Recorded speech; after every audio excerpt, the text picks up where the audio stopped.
Or he says we're live. Okay, so y'all say hi to the whoever's listening. Okay, we got a crowd out here, so glad to have y'all. Last week we were talking about what I'm just calling a continuum, or maybe it's progression. There's not really clear distinctions between these different places or levels. I hate to say level because it makes it sound like you're on a ladder or something. It's not. The Christian walk's really not like that.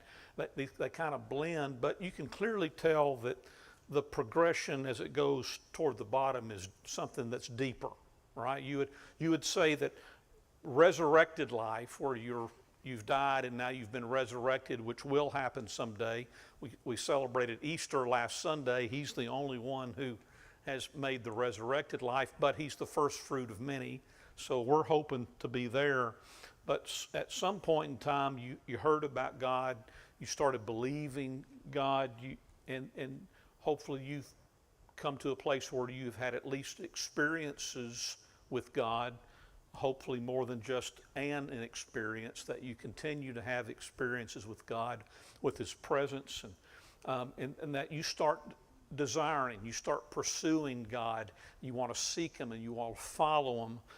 And then you kind of, once you kind of feel like you caught up with Him, you just want to walk with Him, and you want to be in His presence, and you want to be around Him. You want Him to dwell with you, and you dwell with Him. And you want to know, not God, don't just follow what I'm doing. I want to follow what you're doing. I'm walking with you. I want to know what your agenda is. I want to know what your will is, and I want to do it. And at some point in time, we become more and more surrendered, meaning we're given everything, not just our Sunday, and not just our Wednesday night, but it really starts to take over all of us, every compartment of our life, our hobby life, our work life, our family life, everything becomes surrendered. And at some point in time, we start feeling this unity with God, this oneness with Him, and we dwell with Him and we love Him. And He says, I want you to be one with me.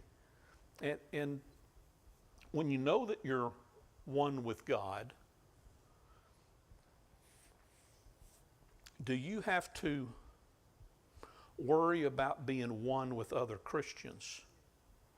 Because if they're in tune, it's kind of like y'all know what a tuning fork is, where you hit them and ding.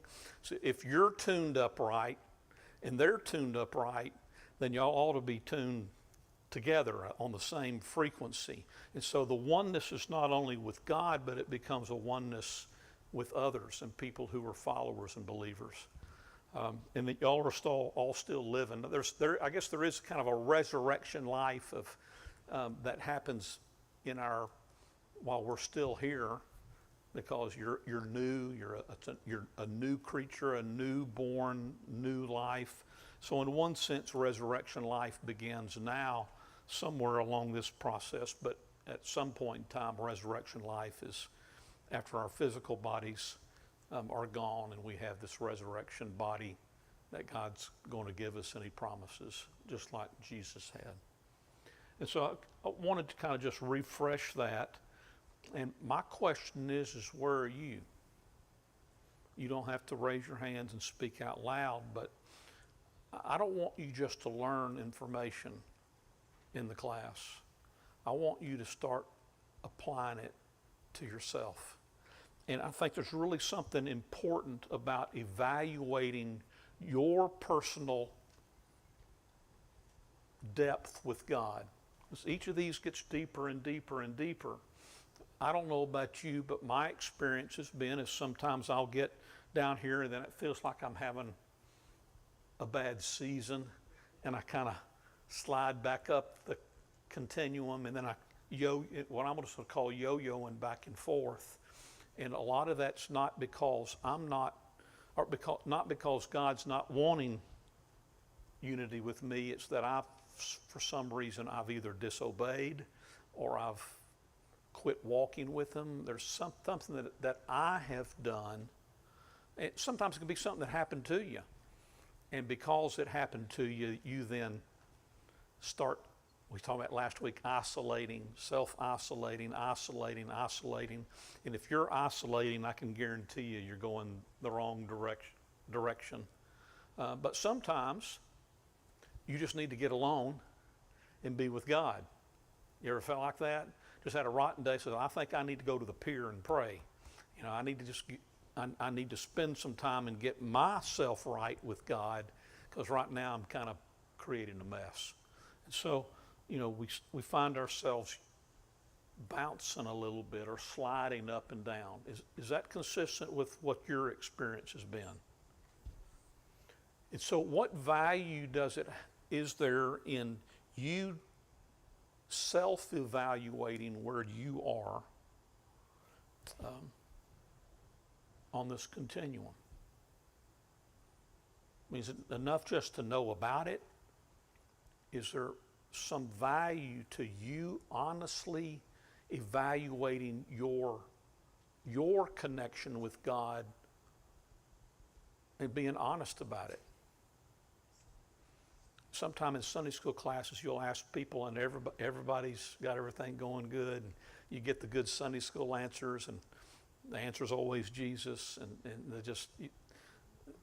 we sometimes don't present ourselves as people who struggle. But I'm going to tell you, I'm a person who yo-yos at times. I want to continue and get deeper, but I just think it's important for me to be honest. Not every day's, I'm not feeling here every day. I'm just being honest. My guess is if you're honest, you would say the same thing. Anybody have anything they want to say?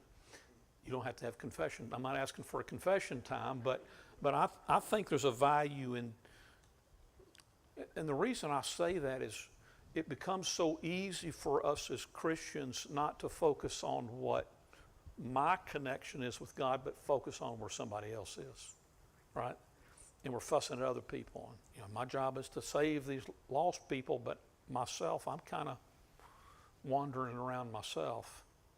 And the truth is, when I feel myself wandering, or if I feel myself yo-yoing, I just step back, and then I'm not as effective as I should be. So do you evaluate yourself? Have you ever looked at this, kind of evaluated yourself, or have you just generally just said, I know that I'm not in the place where I need to be? Can y'all at least be that honest, huh? So we got a lot of hands. I can honestly say I'm not where I want to be. I'm not where I know God wants me to be. And I'm not okay with that. And I recommit, and I say, God, I'm going to do better. But God's grace is good, isn't it? Even though I'm not feeling here today, God's grace is still drawing me. In Peter, it talks about growing in not only in the knowledge of Jesus Christ, but growing in grace. And the longer you're a Christian, the more you need to realize you need to give yourself some grace too. Because you know what? God loves you whether you're up here or whether you're down here, doesn't he? And he's drawing you, and he wants that fellowship with you.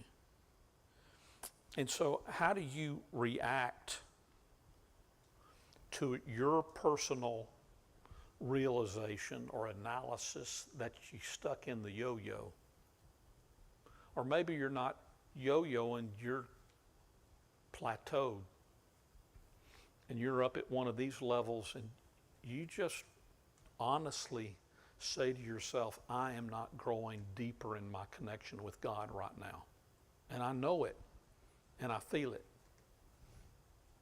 How do y'all react? How do you process that self-evaluation? Just recently I had an issue where I know that I have faith. Can y'all hear her? I have faith in God. And I know that what I'm going through is temporary. But it was so overwhelming that I totally slipped. And I was so disgusted with myself. And I was crying, and I was so aggravated because I know better. Yeah.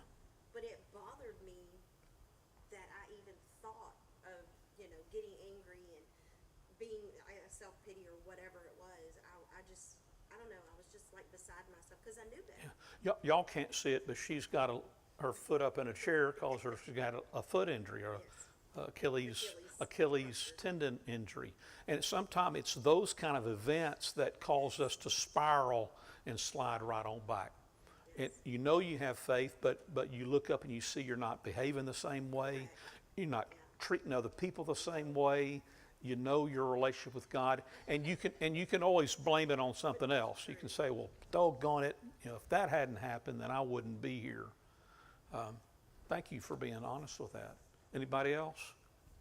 How do you react? How do you react when you realize and think, I'm not where I need to be? I think it's that you just have to be honest with yourself. And you have to, sometimes I just have to look at myself and be like, I gotta change this. Yeah. Or I need to do this better. Because if you're not honest with yourself, you're not gonna make that change. Yeah. And you're not gonna grow. Right. Yeah, for those who might be watching the video, you probably didn't pick it up. She's saying you just got to be honest. Be honest with yourself, and you're not going to grow if you're not being honest. You're just not going to grow. And that's kind of why I address some of these questions about honesty. Am I being honest about where I am? It's not that, well, I'll think about it later. I make excuses almost always when we get in that slide, when we get in that spot, we get in that grumpy funk. Yes. Who do you usually blame? Everybody but yourself. Everybody but yourself, right? This is wrong, and that's wrong. And did you see the way she looked at me? Did you look at what he said? Did you hear what he said? Isn't that what we do? And so quickly, if you find yourself, if you're having a trouble evaluating your condition, look at your language and your thought pattern. Because if you're in the spot of blaming everybody else or a substantial number of other people or conditions for where you are, that should be red flag. Because what's that saying is, I'm not being honest about me. Because you know what? Nobody else can control you. You control you. You control your attitudes. And do you know people who sometimes it seems like they got everything wrong around them going on, but they still just as pleasant and kind and nice? That does not happen naturally. But there are people who are able to succeed through all the trials and tribulations. And so it has a lot to do with our maturity in Christ. And if you really want to get serious about it, you might step back and say, what would God say about how I'm acting right now? Huh? Shame? Yeah, God. What would, and I'm not asking to have a vision of God who's beating you on the head and always trying to condemn, because I don't think that's what he does. But he surely does point out where I'm wrong. And if I listen, I'll know and I'll understand. I don't need my wife to tell me I'm being grumpy and I need to spend a little more time praying or reading the Bible. I should kind of know that myself. But sometimes it helps to have somebody who'll point it out to you. Thank God will tell you again. Yeah, Let's try it again. Not get it right that's right. again. God's just saying again, Let's do it again. you can do it. Yeah. You can make it. So God prompts us, the Holy Spirit prompts us. And I want us to encourage each other, not to, for our self-assessment to be better. Am I better than them? Am I doing better than her? Right? Who should be the standard? Who should be the standard?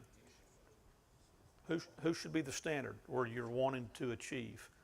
Who are we supposed to look like? Supposed to look like Jesus. Supposed to bear his image. I'm supposed to be like Jesus. And so when I want to kind of give myself a free pass saying, I guess I'm not doing so great, but I'm surely better than them, don't take a whole lot of solace and comfort in that kind of blaming. Yeah, Jennifer? I just wanted to say too, like, I'm sure I'm not the only person in this room that, where you're your own worst enemy. Oh, I think you're the only one. I don't think so.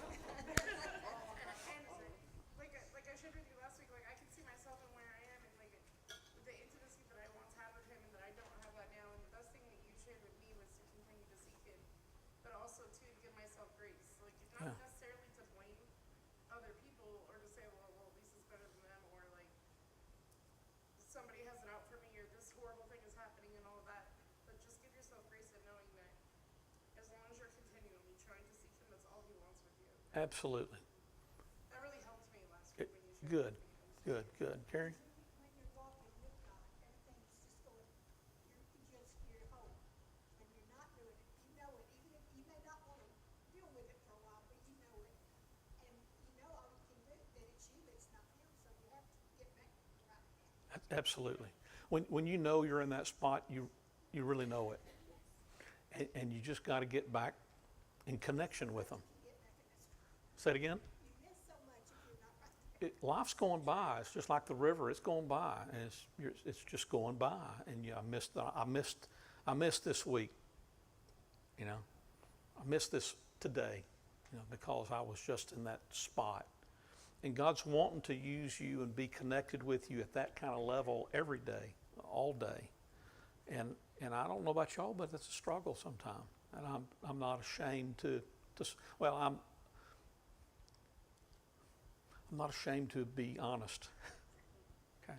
I'm ashamed with my own behavior sometimes, but I'm not ashamed to be honest. And I think we all should be in that spot. Go ahead.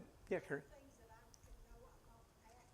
If I notice when I'm talking, everything starts with I know it's. Yeah. She was saying that anytime your conversations continue to say I, you know you may not be in the right spot. That's a good point. I put this verse in here in 1 Corinthians that I'm going to read out loud, but I had it because I think it really speaks to this. Is how do you evaluate? What's the standard? And Paul says, let a man so consider us as servants of Christ. So it's somebody who is a Christian, as servants of Christ and stewards of the mysteries of God. Moreover, it's required that in stewards that one be found faithful. Y'all would agree with that, wouldn't you? If you're going to be a steward, you're a caretaker of what belongs to who? You're a caretaker of what belongs to God. And he says, but with me, it's a very small thing that I should be judged by you or by a human court. Meaning that I'm not judged because you think I'm doing good or you think I'm doing bad. He said, in fact, I do not even judge myself. Don't let that be frightening, because I think he is judging himself. But what he's not saying is that I'm not making the decision. Okay? You can evaluate yourself without making a judgment. A judgment's a final decision. Okay? That's a judge makes a judgment. You win, you lose. Guilty, not guilty. That's the final judgment. So he's saying, I don't judge. I don't reach and consider myself have reached the spot where that judgment's made yet. He says, therefore, he says, for I know of nothing against myself. That's a pretty good spot then. I don't know that I'm doing anything wrong, but yet I'm not justified in this. Meaning that, okay, you kind of got into that spot. You say, I don't think I'm doing anything wrong. Well, you're probably not looking hard enough. There's got to be something. And he says, for I know of nothing against myself, yes, yet I'm not justified by that. Don't take false comfort that you think you're all good. But he who judges me is who? The Lord. Okay, the Lord is the judge. Therefore, judge nothing before the time. I mean, you're still in the game. You're still going on. It's not over. It's not time for the final declaration yet. It says, until the Lord comes, who will bring to light the hidden things of darkness and reveal the counsels of the heart. Then each one's praise will come from God. What that says to me is we should evaluate ourselves, but don't be so hard on yourself to say, I can't make it. I'm done. It's over. And sometimes we feel so frustrated that we're tempted to think, I give up. Can't do it. He's saying, don't give up. The judgment's not being made yet. But you may be in the position where you think, hey, I'm all good. Well, don't stay there either, because there's something else that the Lord probably wants to show you, that there's some room for a deeper connection with God. And I don't know if y'all have ever seen that drawing of that frog strangling that stork. And there's a big, tall stork who was going to eat that frog. And he said, it ain't over till it's over. And so that frog just grabbed that stork's throat. And the same thing's true with our walk with God and the struggles we face. It ain't over till it's over. So keep trying. Keep giving it your all. Any comments? Any questions? Well, now I'm going to get stinky here. I'm going to ask some things that may make some folks uncomfortable. It may irritate the heck out of you. But does traditional church format, where we come in once a week, we say hi to a few people, we sit in our chair, we listen to some songs, we may even stand up, we may even raise our hands, we may clap, we may participate, and then we sit and we listen to a sermon, and then we leave. Does that format, that's what I'm calling the traditional format, because I think that's how most churches kind of have the church service, somewhere like that. They may have some readings, they may have some little different flavor, they have a different style of music, but all of them kind of follow this, where people sit in the pews or in the chairs, they listen, they hear, and then they leave. My question to you, and I'd like our honesty, is does that traditional church format tolerate or even encourage personal dishonesty? And by the honesty I'm talking about is the self-evaluation. You can come in to a church service and walk out with the same problems that you had when you walked in.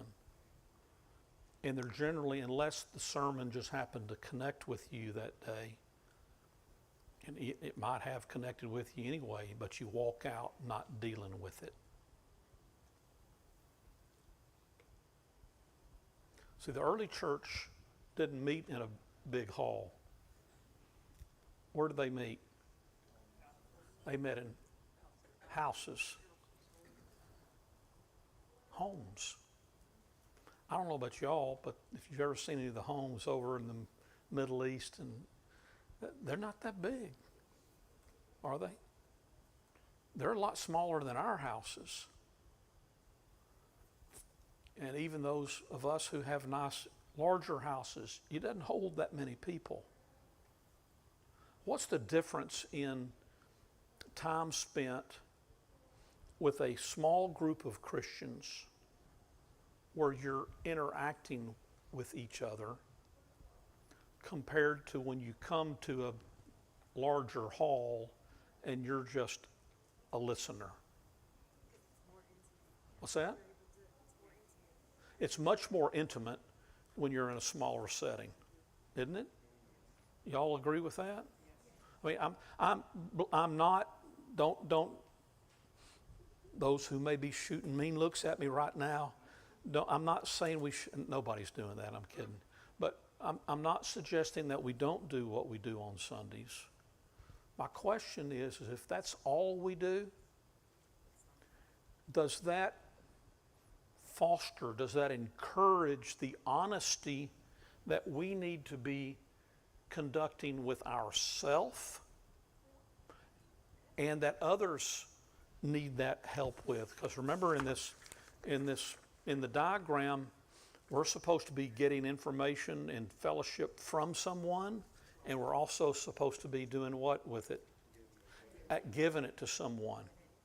And you know what? You can come to a church service and not receive anything from anybody other than what you heard in the song service, and if the message happened to connect with you.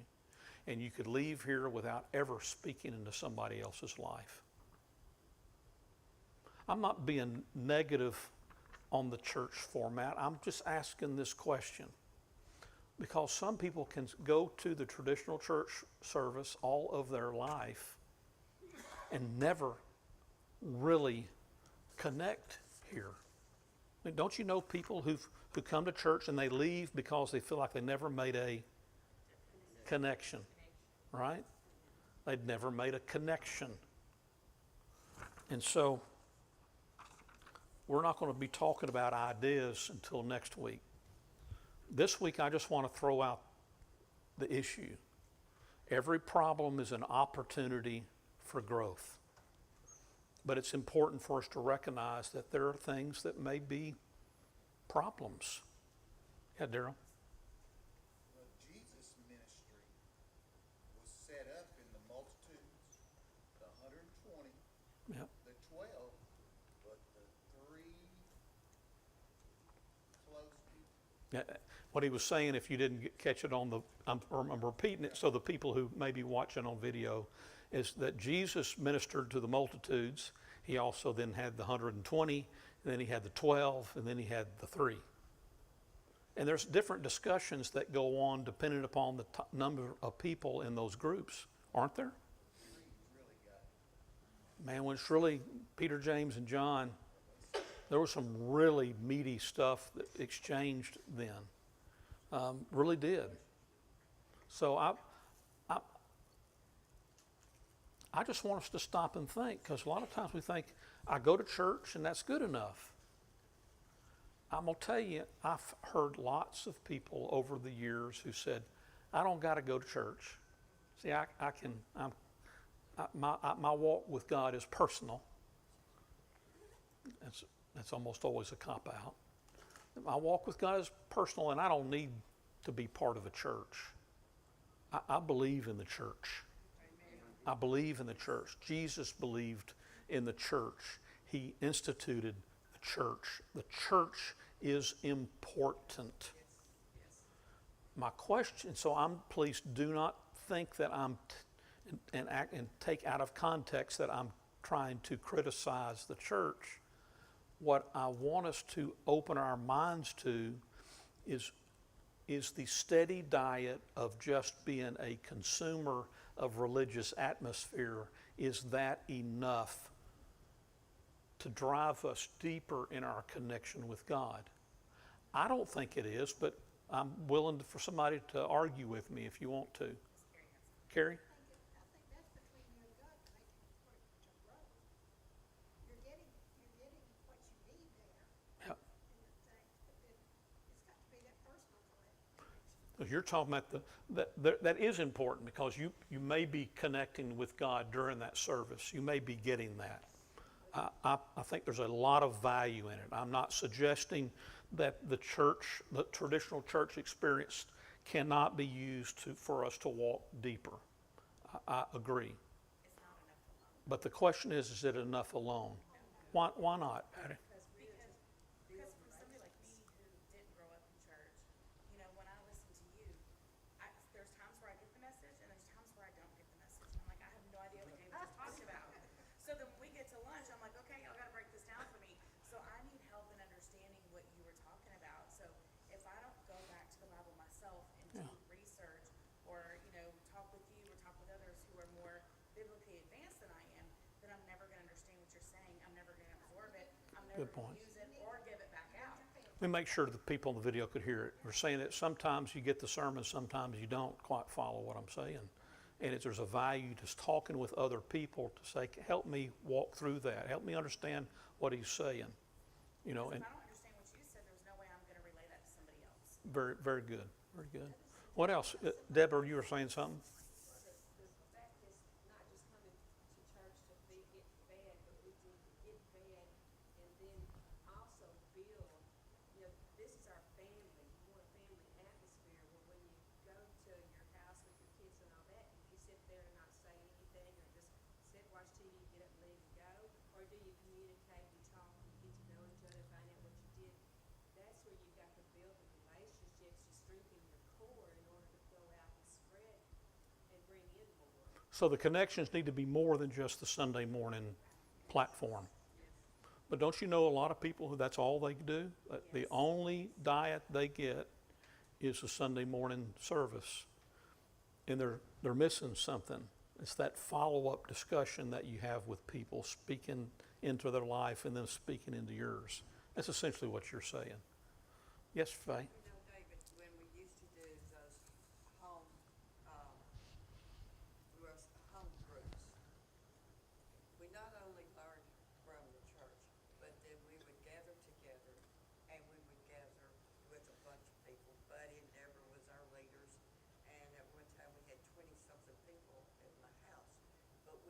everybody had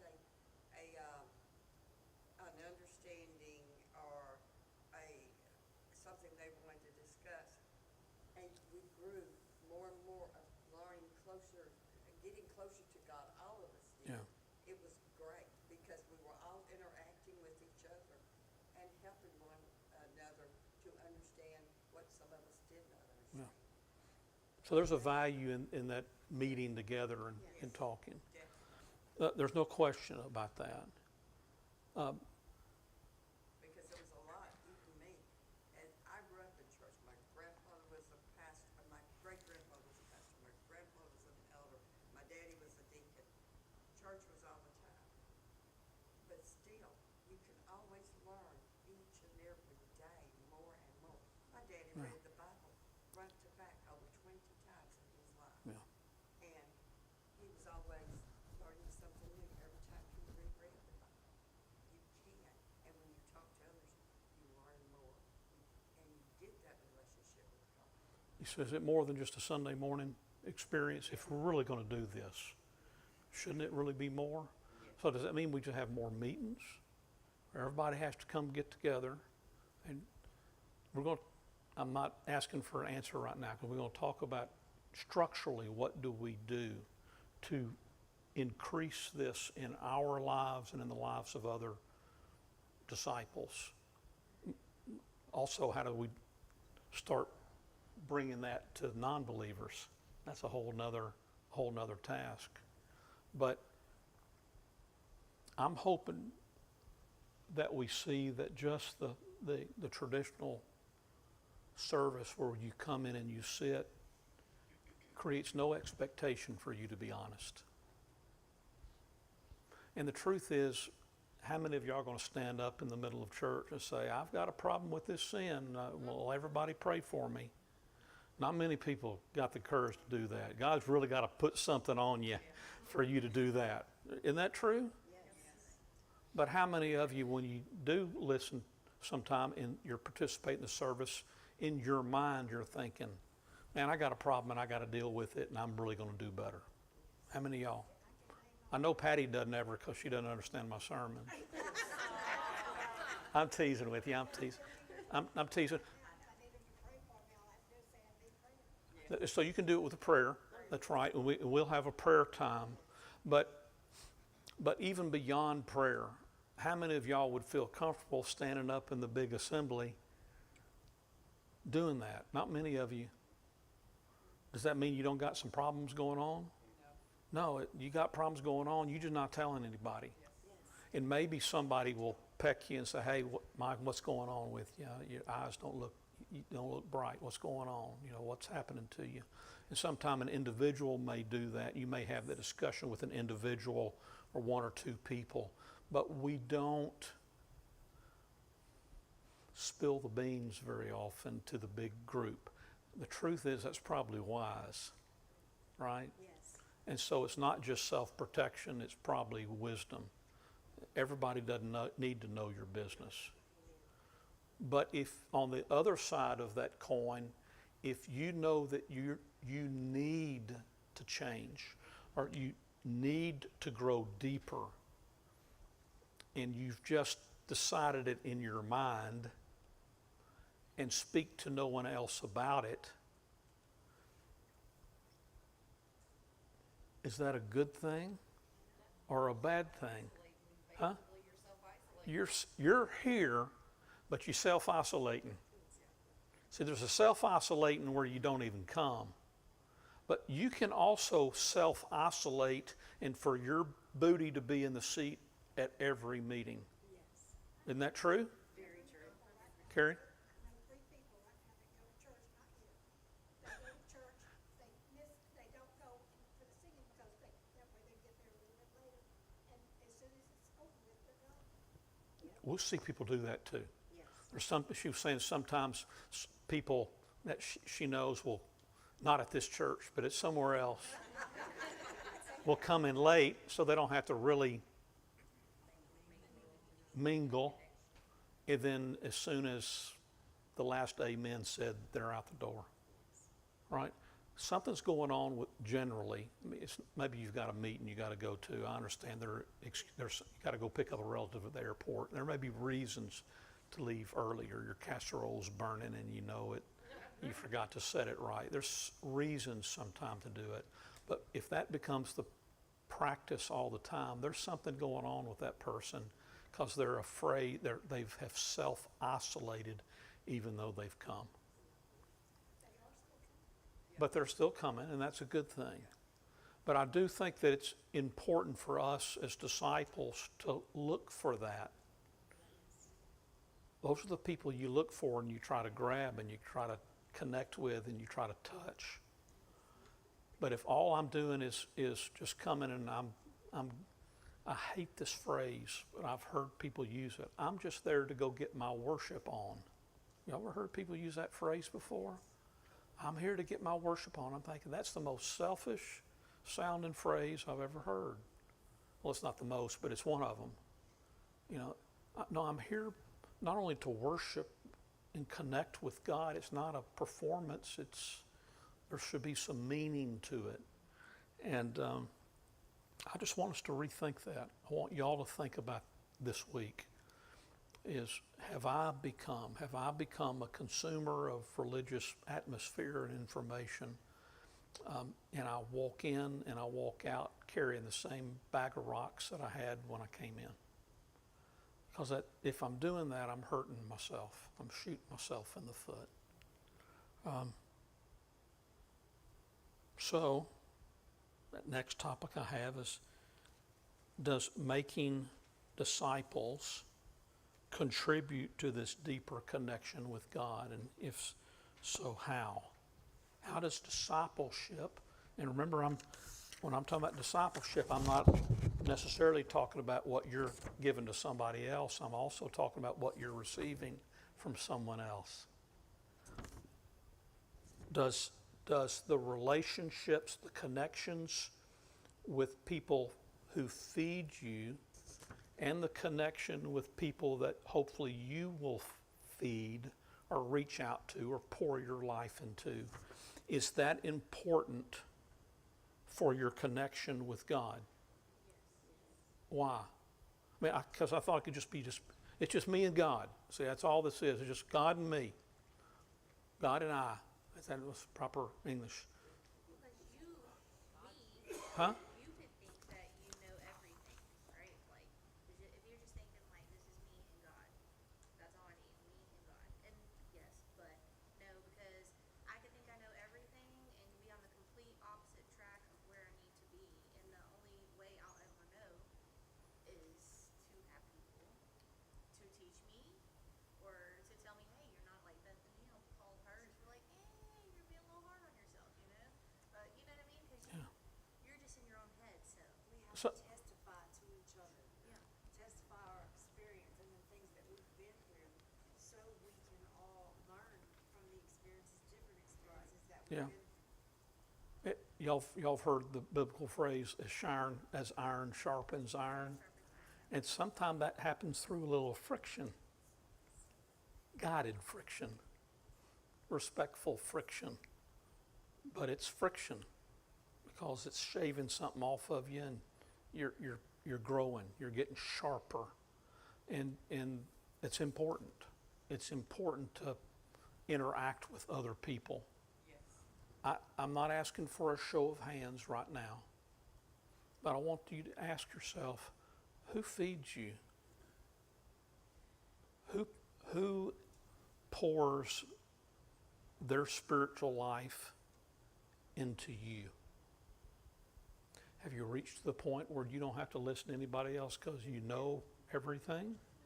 Or, you know, that's a problem with getting older. Sometimes we think we don't have, sometimes there's some younger people who could teach me something, right? And so it's not always whether it's just because do they have a deeper walk than me, than I do. Yeah, that's right. You know, correcting my English here on video. Isn't that right?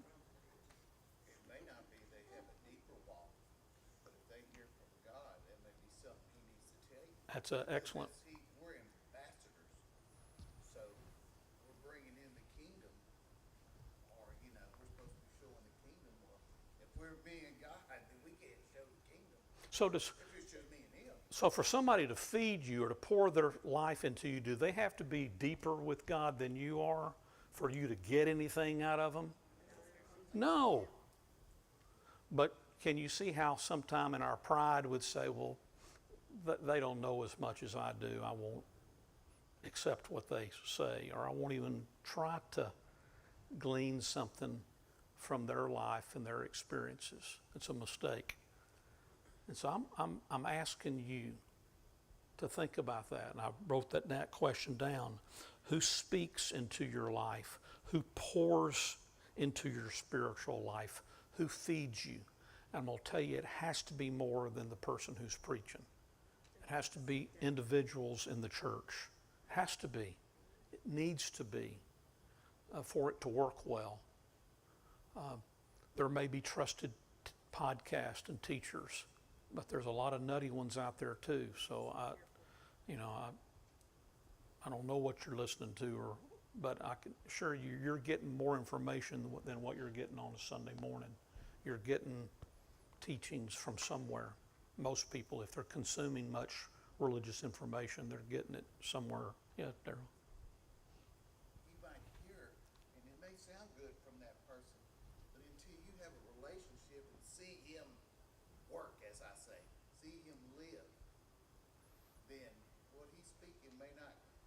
But if he's saying it and doing what he's saying, that takes intimacy. Yeah. That takes being around somebody. It does. And making sure what they're telling you is consistent with the scriptures. There's some people who tell you all kind of things, give you good advice, and it's not biblical advice at all. So always test what somebody tells you. Test the preacher, test the podcaster. What does the scriptures really say? And so sometimes it's not just the fact that you heard somebody else, but it forces you to go back to God. God, what did what they just say match with what your word says? And so it should always drive us back to to that relationship with God. And I put this on, and some of you did respond to the Facebook post about how does someone best encourage you to grow deeper in your connection and intimacy with God. And I thought I had some people who really gave some good answers. You mind if I read some of the answers that people, I won't reveal the name. Well, I guess if they put it on Facebook, they revealed who they were.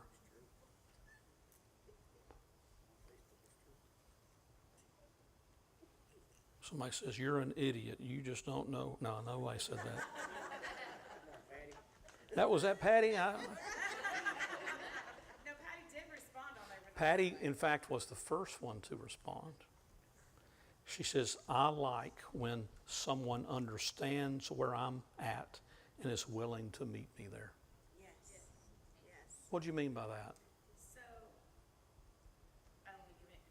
so if I sat down and talked with you, for example, and you start talking very scripturally related and very, lack of a better word, very educated about the Bible. And when you start talking, you are going to be like way, way, way over my head. Whereas if you can kind of know where I'm at, I can let you know where I'm at. You can kind of meet me. I don't want to use the word dumb it down, but you Yeah. can put it down to the level where I can understand and absorb it better. Yeah, that's a good There way. are many a times where, again, where I've sat in churches and things like that where the preacher was way over my head, and that's why I didn't understand. So I just need to know, I need somebody that would meet me where I'm at to help me grow to be. And you can't do that during a service, or you'd be interrupting all the time. Hey, what do you mean by that? You've got to have that personal connection with somebody where you can have that discussion. Is that right? Great point. Another lady that I know said, when they ask me if I've prayed about whatever, it is I'm wondering, upset, or anxious about. I shouldn't need the reminder, but I definitely still do at times. The importance of somebody saying, "What? I know you're anxious. I know you're upset. Can I pray for you?" And doesn't that encourage you to get deeper with God. It really does. Another friend of mine says that they demonstrate patience, tolerance, kindness, and love. They cause me to want to be like them. And kind of like we said earlier, who are you imitating? And should we act in ways that people should want to imitate our walk? Not putting any pressure on anybody, but somebody's watching you. Anybody who's had kids, they're always watching you, aren't they? Somebody is always watching you. Now, do they want to be like you? Or do they say, I don't want anything to do with them? That's why it grieves me when I see somebody in church post some ugly, ugly, ugly stuff. If they know they go to church here and they think, I don't want anything to do with them. Just really, if I had the magic wand, that's what I would do, but I don't. Another person said, when someone asks me what he's teaching me or how he's working in my heart, I'm going to ask you, what's God saying to you today? What's God doing with you right now? What's God saying to you? And if they go, I don't know, I don't think he's saying anything. I said, well, it's time for us to start listening. Let's and that's when you ask about what's bothering you, what are you anxious about, can we pray about it? You can open up a lot of discussions with people by just asking them, what's God doing in your life right now? Can't you? Can we do that on Sunday mornings when we greet each other? Yeah, we can do that. You may not have that discussion with a whole lot of people, but you can go up to them and say, what's God saying what did God do with you this week? Well, it didn't do anything with me. Or they may just tell you exactly where they are. But if they say, I didn't really hear from God this week, well, then you know something's broken in their connection. And gives you a chance to open up again. Had one other say, when you've gone through one setback after another and they're still there holding your hand with such encouraging words. Isn't that encouraging? When you have something that has set you back, and instead of shooting you, they reach out and say, come on, you can do it. That's just a simple answer. They didn't know I was preparing for a Wednesday night class. It's just people being honest, about what it would encourage them. And the last one that somebody put in there says, by living their life with convictions that show me their heart, and I want that too. They imitate Jesus, which is my ultimate goal. Isn't that kind of what we started with? The things that will encourage them to say, I see somebody who's doing it better than I am, and I want to do that good. I want to do better. I want to do better. And that can really encourage somebody. Last. You know what? We have a grandson that, 10 years old and asking questions that really you want to sharpen yourself. Yes. When they ask the questions, you need to be able to answer. Yeah. But aren't you glad they're asking the questions? Aren't you glad isn't it so neat to be around people who are asking really honest, sincere questions? Because they want to grow, they want to know, they want to learn. One thing that when we had the kids in here that day and those kids were being baptized, my little 5-year-old granddaughter looked at me and goes, what is baptized? Yeah. And I looked at her and I said, after church we're going to discuss this. Yeah. And we did, and she will, so it made me feel good because here in the church, this is what they're seeing. And she was like, I want to know what it's about. Isn't that good? Yes. That's good. They need to see it. Daily. Yeah, they need to see it. All the time. They need to see it in us. I thought all those answers were great. Yes. I deleted all the bad ones. No, I'm serious. There weren't any bad ones. They were all good. They were all good. And you need somebody to encourage you to get deeper, don't you? Anybody here so deep they can't get deeper? Anybody? Anybody here is already so deep with God you can't get any deeper? No. And you know what? You can learn things from people who are still up here just by the questions they ask. Isn't that true? One thing I love being around children, and even more so about being around grandchildren, is they have different eyes.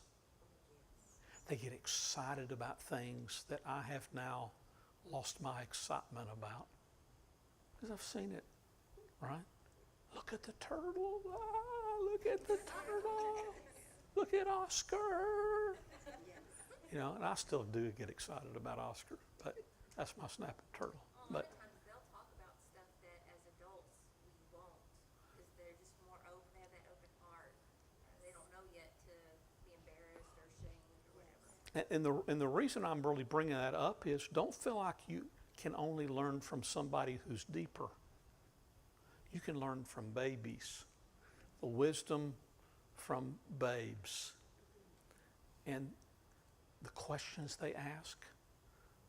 It may be questions that you quit grappling with a long time ago, and now it's just kind of fuzzy. You just have accepted it to be true, but you're no longer asking yourselves the why question. But babies and young children ask why all the time. We need, those of us who have gotten deeper, need to communicate with those who are still babes, who are asking the why questions. Why? That's a question for y'all. Why do we need to do that? Why do we need to do that? You know, I would have never thought about, you know, the baptism thing. I mean, because Yeah. I know what it means, I know all this. And until she brought it up, I'm like, oh, you know, people not thinking people don't, she doesn't know about it. Yeah. She's never seen it. That was the first time, and she was like, her little mind was, and so people don't know about that. You know, I mean, because I had my son when I rededicated my life. My oldest son was here, and he told my grandkids outside in the parking lot, he goes, the only reason we're here is because your mumsy wanted us here. But you know, you can only be baptized once, and you got to be a baby. I didn't know that. But it shocked me because, again, later on, my grandkids were like, Mumsy, why'd you do that? So then I told them why I did it. And I said, but y'all remember, how old was Jesus when he was baptized? Yeah. You know? So, you know, it's just, people's thinking. Their why questions Yes. cause you then to know how to explain Yes. something to them. Yes. Make you go back. And when you're explaining something to someone who doesn't know, you're feeding them.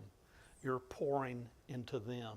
It is important for you to be in the position where you're not only fed, but you're feeding someone else. And if you're not interacting with people who aren't asking the why questions, go find some people who do and who will. Because there's people who are hungry and need to be fed. Yeah, Patty? I think it's important to remember that it's not going to always be children. It's that are not. going to ask the why question. You know, there could be somebody in their 50s or 60s that walks in the building who's never been in it before, and they don't know.